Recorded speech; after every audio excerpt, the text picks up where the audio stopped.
O Senhor abençoe o povo de Deus. Que o Senhor abençoe grandemente cada pessoa que estiver disposta a ouvir a palavra do Senhor. Hoje estaremos compartilhando o ensinamento com perguntas e respostas. Glória a Deus, aleluia. No livro de Mateus, capítulo 19, eu intitulo o ensinamento Divórcio e Novo Casamento. Vou ler as Escrituras Sagradas do Senhor em Mateus, capítulo 19, de versículos de 1 a 10. E assim, tendo Jesus acabado de dizer estas palavras, partiu da Galiléia e foi para regiões da Judeia, além do Jordão. E seguiam-no grandes multidões, e ele as curava ali. Aproximaram-se dele os fariseus, tentando-o e dizendo-lhe: É lícito ao homem repudiar sua mulher por qualquer motivo? Respondeu-lhe Jesus: Não leste que aquele que os criou no princípio os fez homem e mulher? E disse: Por isso deixará o homem pai e mãe e se unirá à sua mulher, e serão dois numa só carne. Assim, pois, não são dois mais, mas uma só carne. O que Deus ajuntou, não o separe o homem. E perguntaram-lhe: Por que, pois, mandou Moisés dar carta de divórcio e repudiá-la? Respondeu-lhes ele: Por causa da dureza de vosso coração foi assim. E eu vos digo que qualquer um que repudiar sua mulher, a não ser por causa de prostituição, e casar com outra, comete adultério. E qualquer um que casar com a repudiada, comete adultério. Seus discípulos lhe disseram: Se tal é a situação do homem com sua mulher, não convém casar. Através da leitura dessa passagem bíblica, podemos entender que o divórcio nasceu do coração endurecido do homem. O divórcio não nasceu de Deus, mas sim de um coração endurecido, como acabamos de ler. Também temos um apoio bíblico em Marcos, capítulo 10, versículo 5, que diz o seguinte: Jesus respondendo-lhe disse-lhes: Por causa da dureza de vossos corações, vos escreveu este mandamento. Louvai o nome do Senhor. Aqui temos novamente uma pergunta.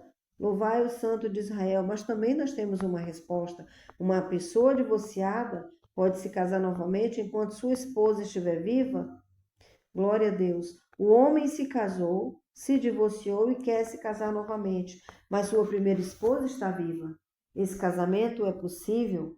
Agora vejamos a resposta em 1 Coríntios, capítulo 7, versículo de 10 a 11, que diz: Mas quanto aos que se uniram em matrimônio, ordeno não eu, mas o Senhor, que a mulher não se case com o marido.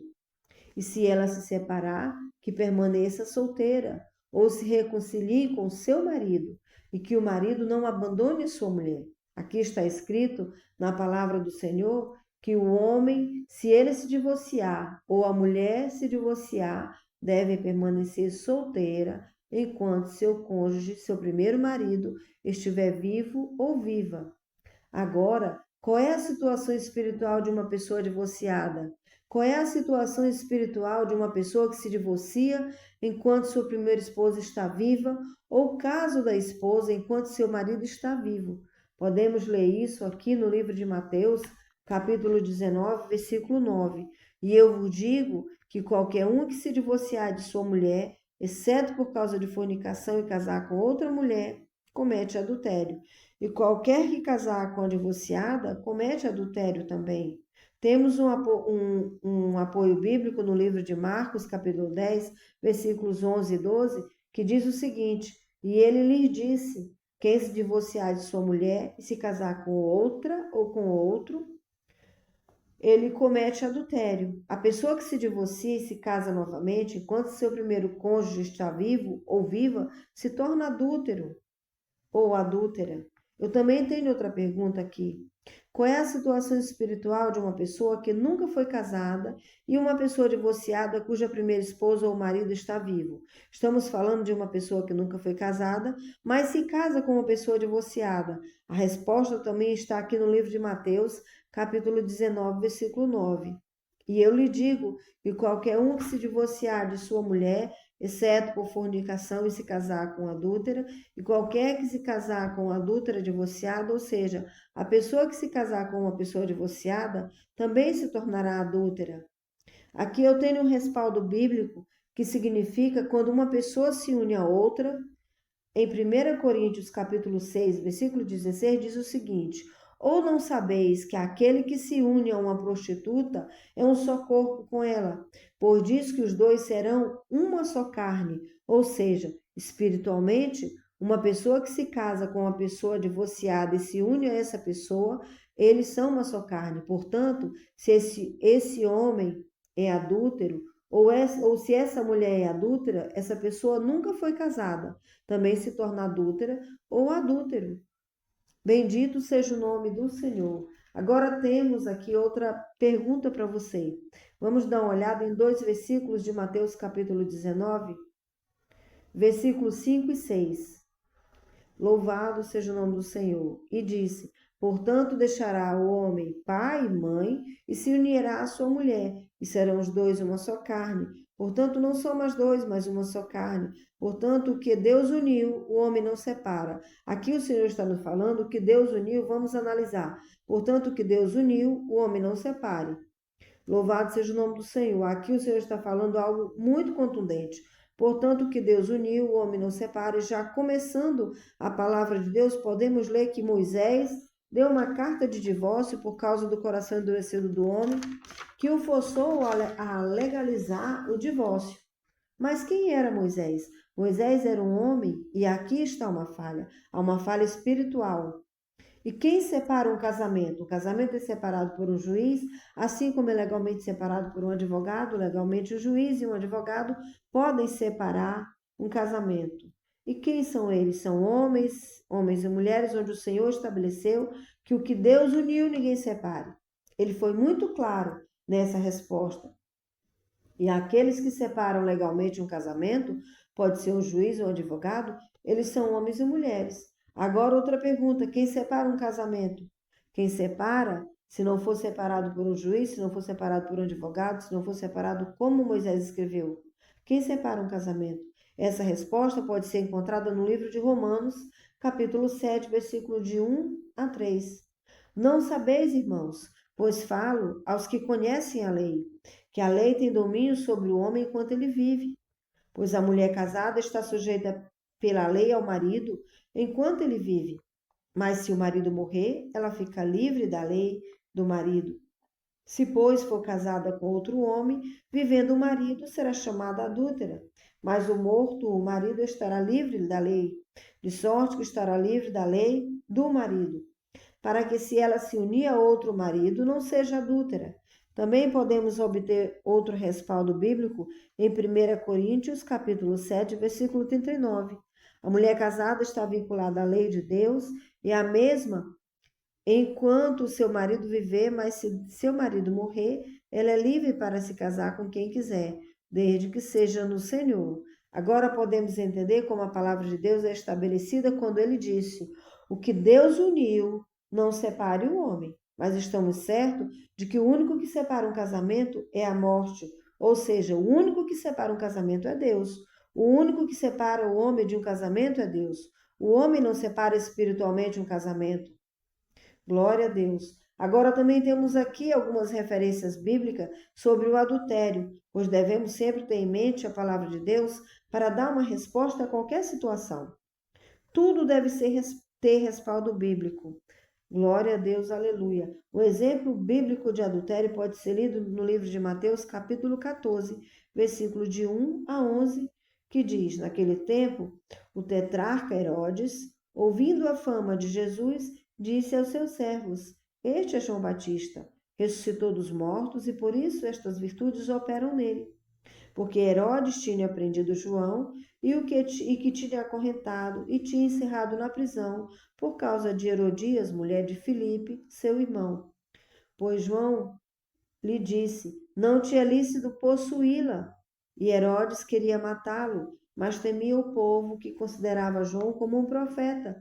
Mas João, quando se comemorava o aniversário de Herodes, a filha de Herodias dançava no meio e agradou a Herodes, pelo que este lhe prometeu com juramento que lhe daria tudo o que ela pedisse. E ela foi primeiramente instruída por sua mãe e disse: dê-me aqui em uma bandeja a cabeça de João Batista. Então o rei se contristou, mas por causa juramento e por causa do que estavam com ele, ordenou que lhe dessem a cabeça e mandou degolar João na prisão. E a cabeça de João foi trazida em uma bandeja e entregue ao rei, e apresentou a sua mãe.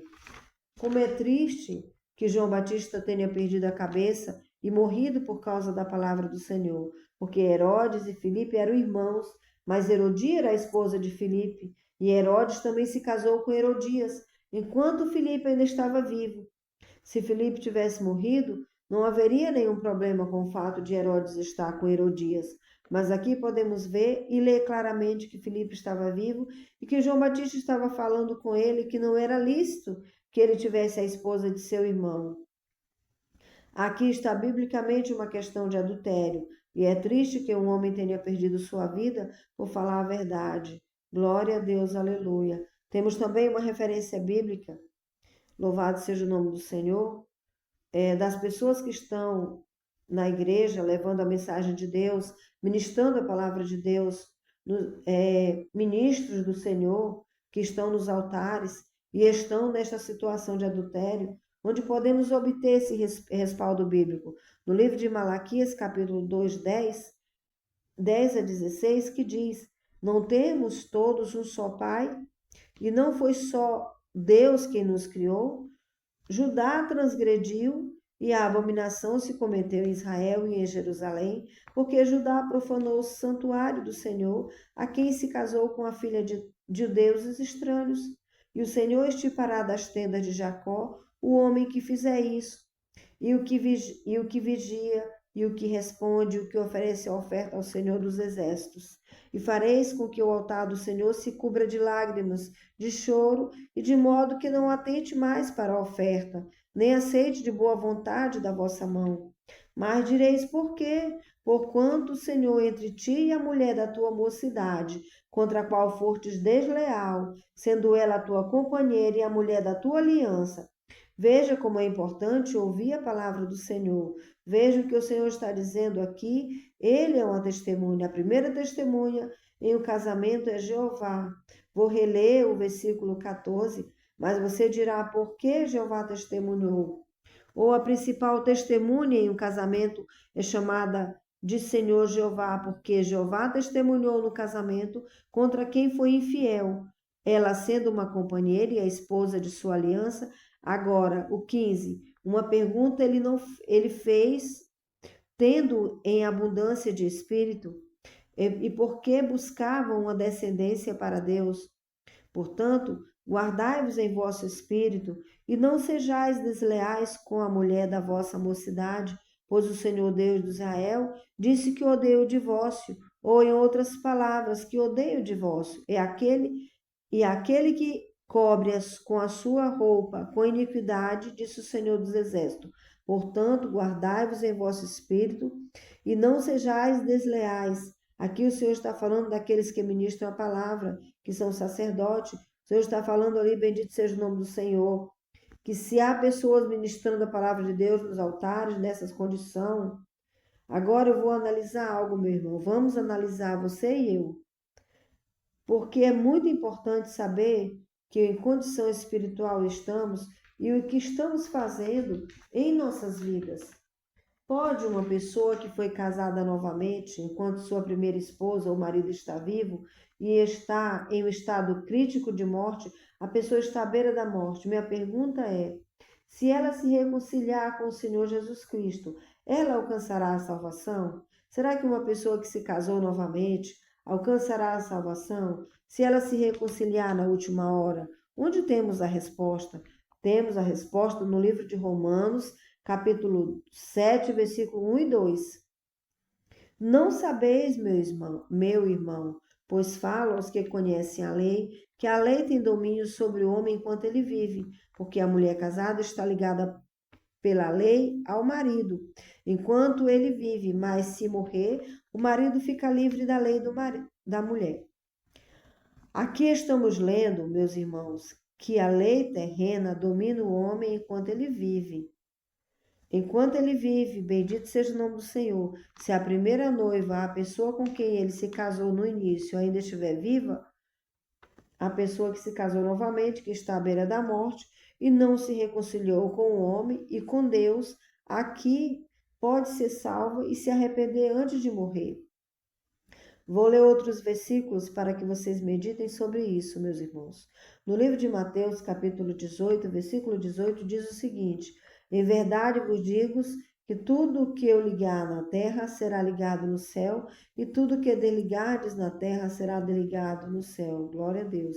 Esses laços que temos aqui na terra, que não desatamos, de que laços estamos falando? Pecado, porque lendo esse capítulo 18, podemos entender que o Senhor está falando aqui que esses laços são pecado. Então, eu vou ler Mateus capítulo 18, 18. Em verdade vos digo que tudo que ligamos na terra será ligado no céu, e tudo que desligarmos na terra será desligado no céu. O Senhor está falando claramente aqui. Se tivermos escravidão, ou em outras palavras, se estivermos presos ao pecado espiritualmente, temos uma escravidão espiritual. Por causa do nosso pecado, o céu estará fechado para nós.